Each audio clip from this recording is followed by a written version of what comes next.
Hello, xin chào tất cả các bạn quay trở lại với kênh của Văn Hóng Lazada. Và hôm nay thì mình có một cái xăm này. Đây là một cái xăm xe máy. Và ngày hôm nay thì mình sẽ sử dụng nó để chúng ta sẽ làm một cái gạt kính từ cái xăm này xem như thế nào nhé.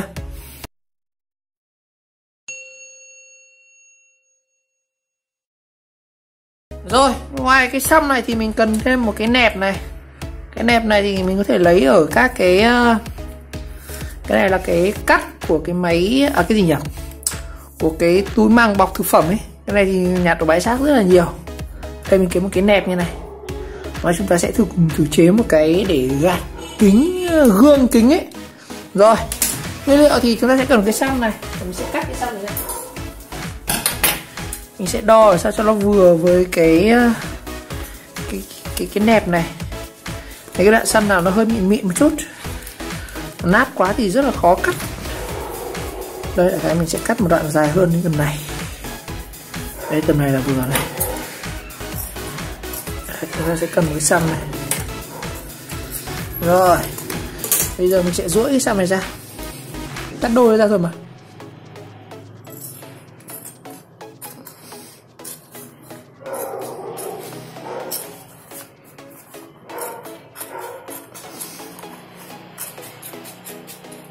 Rồi, mình sẽ rửa qua này trước nhé. Đây này, cái xăm của chúng ta nó sẽ có những cái, khi mà bơm vào ấy, nó sẽ có những cái này rất là bẩn. Rồi, mình sẽ cắt cái này ra.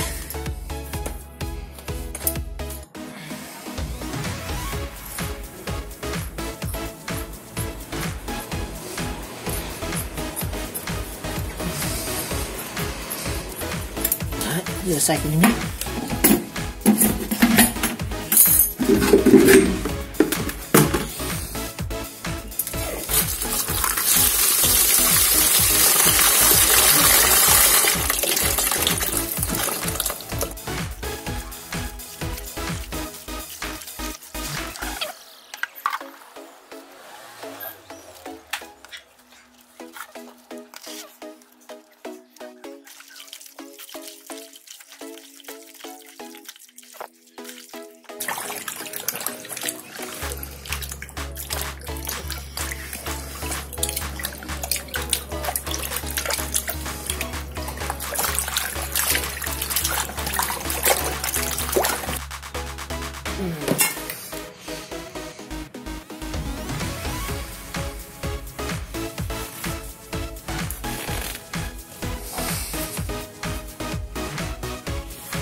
Rồi, sau khi rửa xong rồi đây,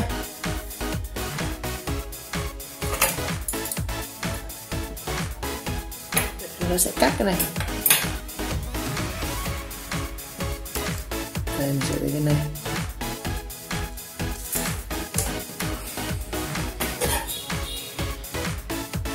Đây nó có cái đường gân này, mình sẽ cắt theo cái đường gân này.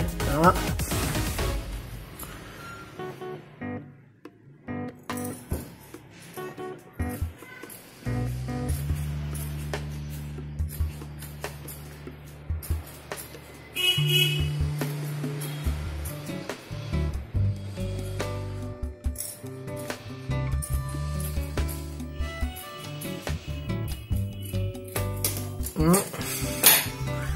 Nó có cái đường gân này rất là đẹp luôn.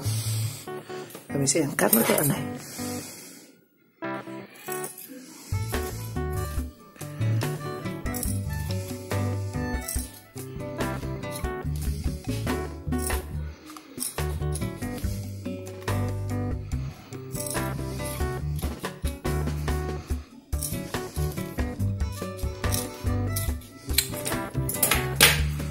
Rồi,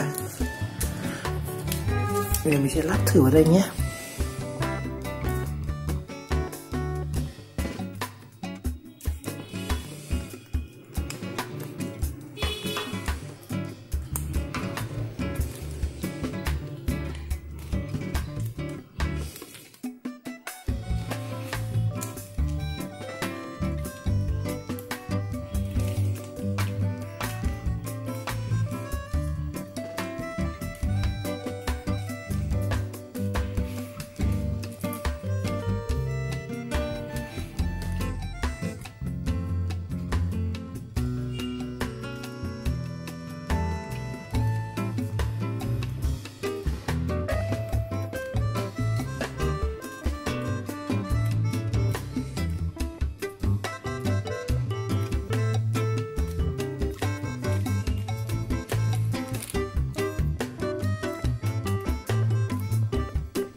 sẽ cắt lên một đoạn từ đây các bạn này.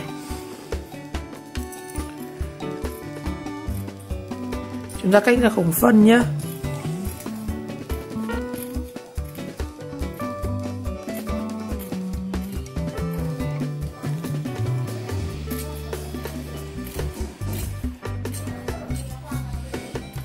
Đấy, đây là xong rồi anh em.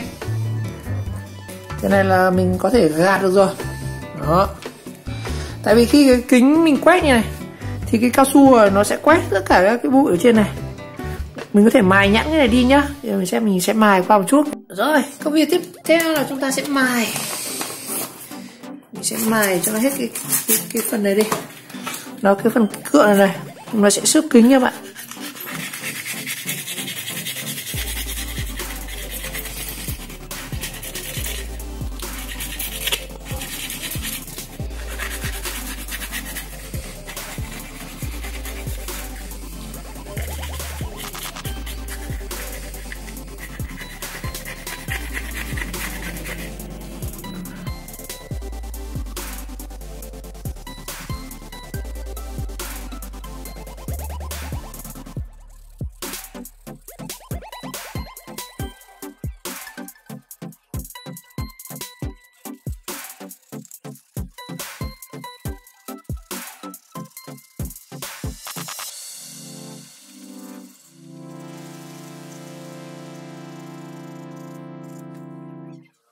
Rồi, các bạn nhớ lưu ý là chúng ta mài nó hết cái góc nhọn nhé. Rồi, sau đó mình sẽ rửa lại cái này. Mình sẽ rửa lại cái này một lần nữa tại vì nó đang dính cái bụi ở đây. Rồi. Mình sẽ rửa lại một lần nữa nhé. Không nó dính cái bột của cái cao su này.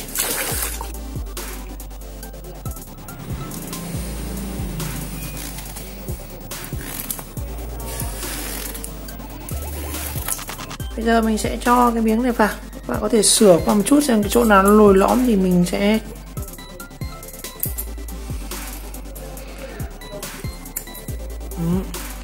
ta lấy cái mép để làm điểm căn này.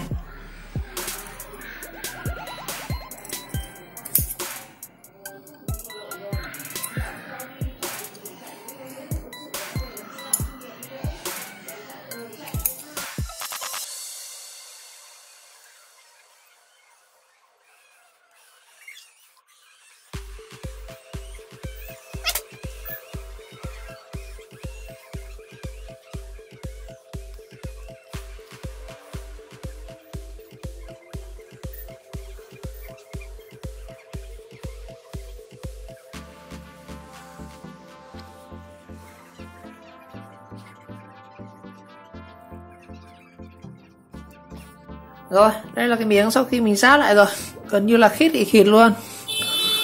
Thực ra cắt khéo thì anh em là khéo tay thì cắt nó sẽ thẳng hơn cái đường này, nhưng mà mình cắt cũng chỉ tầm này thôi. Các bạn xoay cái này nó không xước kính là được nhá, mềm tay là được. Rồi, bây giờ mình sẽ thử cái này nhá. Rồi, bây giờ thử nhá.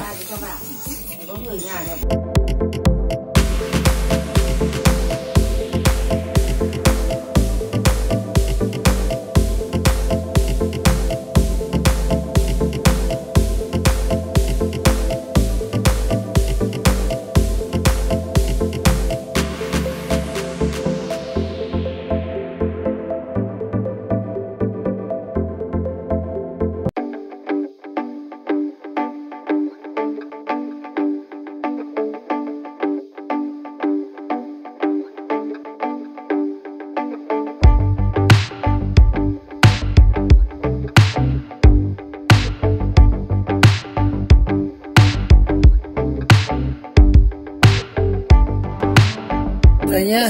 Con Hà đấy đâu, con Hà đấy đâu, mình thằng này thôi. Mình thằng này không, nó là cái gì đợi Hà gì đấy. Bắt tôi vào cái, tôi bảo tôi quên mà không gì ở nhà. Tôi để cái không gì có tiền thì tôi lại để nhà, tôi không mang đi. Thế tôi lại đến đấy xin. Mình phải lau cái này đi nha. Nó để chồng không bị sẵn sàng, đến chia đấy có, không bị cái gì đấy, để cho Hà cẩn thận.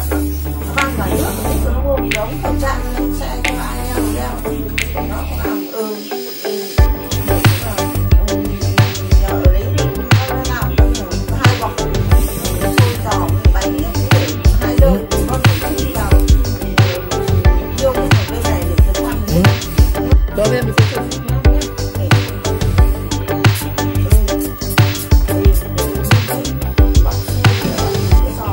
quẹt ngang.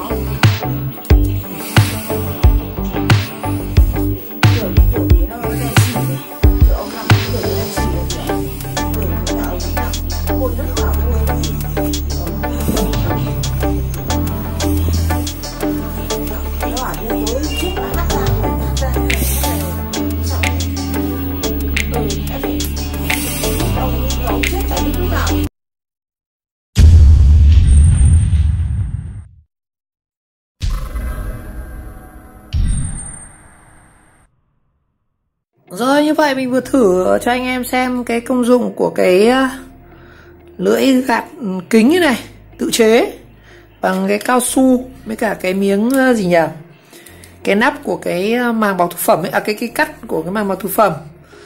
Rồi, và mình thấy hiệu quả thì nó cũng không thiếu kém gì so với các cái lưỡi gạt mình mua, tại vì nguyên tắc của nó cũng chỉ là dùng cái lưỡi cao su này để gạt thôi, và dùng chai xịt này để xịt. Rồi, một lần nữa cảm ơn các bạn đã theo dõi video clip, và nếu thấy video hay và bổ ích các bạn nhớ like, subscribe kênh và chờ đón các video tiếp theo. Chúc các bạn thành công.